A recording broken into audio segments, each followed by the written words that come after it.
जय हिंद। मैं माजी सैनिक योगेश पोवैया। जब भारतीय सेना का शहादत पर राजनीति होता है, मेरे जैसे सैनिक को मजबूरन आना पड़ता है।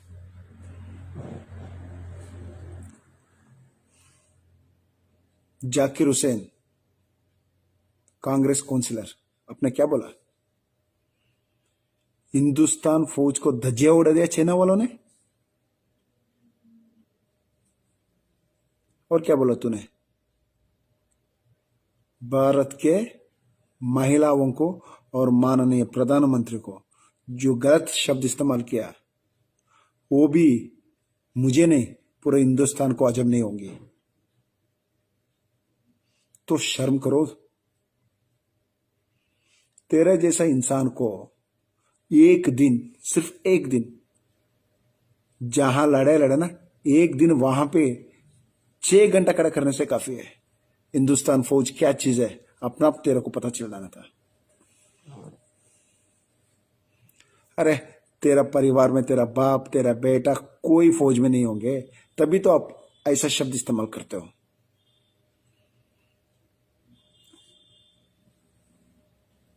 नाइनटीन 62 नहीं, जब से हम आजादी हुए, आजादी से लेके अब तक जितना फौजी सैनिक शहीद हुए, फौज हो या एयरफोर्स हो या नेवी हो या सीआरपीएफ हो या बीएसएफ हो, जितना शहीद हुए उसका कारण आपका ही पक्ष से हुआ। 1962 वो हमारा दुर्भाग्य है।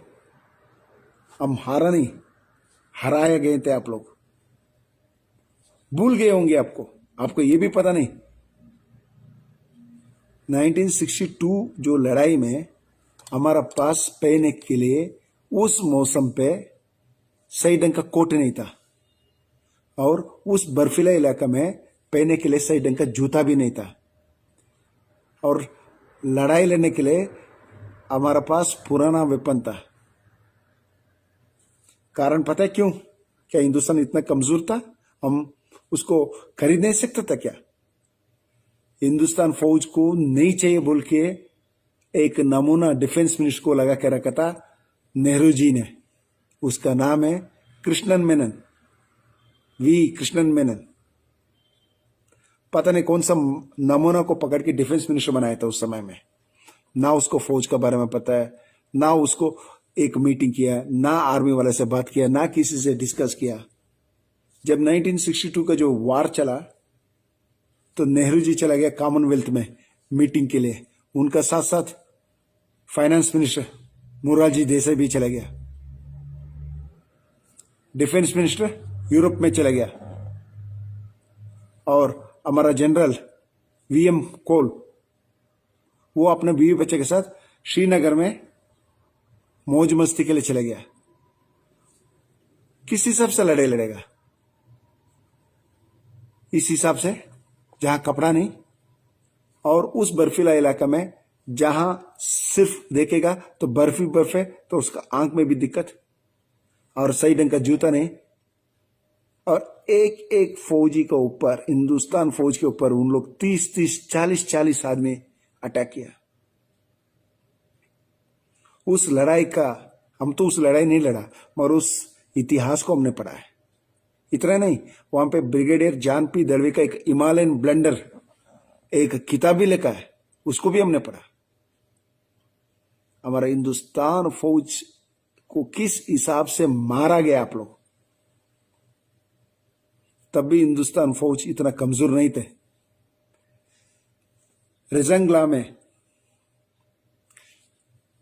13 कुमान के मेजर शैतान सिंह परमवीर चक्र, वो नाम बोलने से ना बदन में जोश आ जाता है। परमवीर चक्र, आपको क्या पता है परमवीर चक्र क्या चीज है? पीवीसी। उनका नेतृत्व में चार्ली कंपनी ने 120 बंदे ने मिलकर 1400 चाइनीज को मजबूरन वहां से भगाना पड़ा। उस हिसाब से अटैक किया वहां पे 120 आदमी ने जब काउंटर अटैक किया उनको ऊपर। और आप पूछ रहे हो, सबूत मांग रहे हो हमसे। 20 शहीद हो गए, उनका कहां है? चाइना वालों का शर्म नहीं आता? हर चीज में प्रूफ। फौजी बोलने से नहीं चलता है, सैटेलाइट से ही चाहिए आपको। भरोसा आपको पहले से भी हमारा ऊपर नहीं था। आप लोगों ने देश के लिए क्या दिया? हाँ, हम सीने ठोके बोल सकते हैं आपने क्या दिया। जवानी दिया इस देश के लिए, वो भी कम। बदन के अंदर बुलेट्स है, वो भी कम। आज हम एक से मगर लड़ाई लड़ेगा तो जान देने के लिए हमेशा तैयार है और देंगे भी। मगर तुम लोगों को क्या पता इस देश के बारे में? जब से इस देश आजादी हुआ, आजादी से अब तक का जितना भी शहीद हुए उसका पूरा रीजन आप ही लोग। और हमारा शहादत के ऊपर आप लोग सवाल खड़े करते हो। हाँ, मैं आपको और भी एक याद दिलाता हूं। 1971 वार में इंदिरा गांधी जी ने बांग्ला को अलग करके जीत लिया। उनको वर्ल्ड लीडर का स्थान भी मिला। गलत, मैं इसलिए गलत बोल रहा हूं। इंडियन आर्मी, नेवी, एयरफोर्स तीनों मिलके उस लड़ाई जीता। क्या दिया आपने उनको? पीओके को वापस ले सकता था उस समय में, क्यों नहीं लिया? 73,000 सोल्जर्स प्रिजन ऑफ वार में इंडिया में था पाकिस्तान का, उनको वापस किया। उस समय में आप समझौता करके पीओके को ले सकता था, क्यों नहीं लिया आपने? उसके बाद जितना भी शहीद हुए तो उसका जिम्मेवारी आप ही लोग। और आज हमारा जो जवान के ऊपर आप शहादत के ऊपर सवाल खड़ा करते हो, शर्म आना चाहिए आपको। मैं आपको ये भी बोलता हूं, इससे पहले का जो फौज में रोज हमारा एक एक डेड बॉडी आता था, पाकिस्तान वाले ने गोली मारता था और फोन करके सेट पे बोलता था, अरे हिंदुस्तानी वालों, तुम लोग हमारे ऊपर फायर करने के लिए दिल्ली से पूछना पड़ता है, हमारा पॉकेट में है। शर्म आता था मैं। इतना छोटा सा कंट्री हिंदुस्तान के ऊपर फायर करता है और जवाबी हमला करने के लिए आप लोगों से पूछना पड़ता था। आज इस हिसाब का फौज नहीं है। एक मारेंगे तो हम 1000 मारेंगे। तब भी हिंदुस्तान फौज कमजोर नहीं थे, जो करना करते रहा, मगर वो आप लोगों को पता नहीं चला।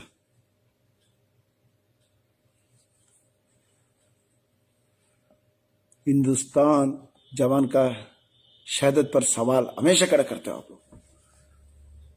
सर्जिकल स्ट्राइक, एयर स्ट्राइक, सब में आपको प्रूफ चाहिए।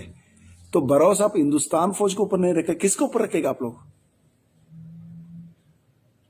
शर्म आना चाहिए आपको।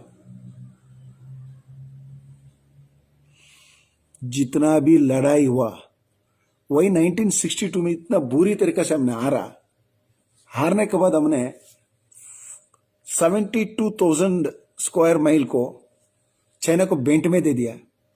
विपक्ष ने आपसे सवाल पूछा था, वो कब वापस दोगे, वापस कब दिलाओगे? उसके लिए आपका बोलना चाहिए। नेहरू जी ने क्या जवाब दिया? अरे उस जगह पे कोई घास नहीं आता है, उसको क्या करेंगे हम रखे? वहां पे हमारा मानस सरोवर चला गया, जो अपना देश का मानस सरोवर देखने के लिए हमने चाइना का वीसा लेना है? वहां पे अपोजिशन में त्यागी साहब था, अपोजिशन में उन्होंने एक सवाल पूछा था आपको, जो नेहरू जी से।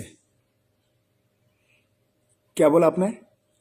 वो बंजर जमीन, वहां पे घास नहीं आता है। तो तेरा सिर में भी तो बाल नहीं है, तो उस सिर में बाल नहीं आएगा, तेरा सिर देना चाइना को। तो उस प्रकार भी एक अच्छा मिनिस्टर थे।